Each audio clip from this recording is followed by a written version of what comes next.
Salam, mən Oğuz şairi Emin Abdullayev adına 2 nömrəli internat tipli texniki və təbiət fənləri təmayüllü liseyin 6B sinif şagirdi Göndalova Fatimə.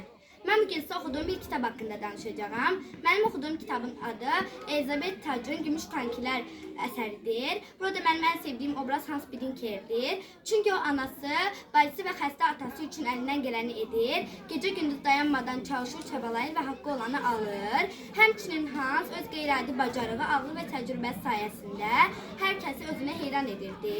Burada mənim sevdiyim obrazlar həmçinin Peter və Hilda idi. Çünki onlar xeyirxah və mərhəmətli obrazlar idi. Burada sevmədiyim obraz isə Karl Schumann idi.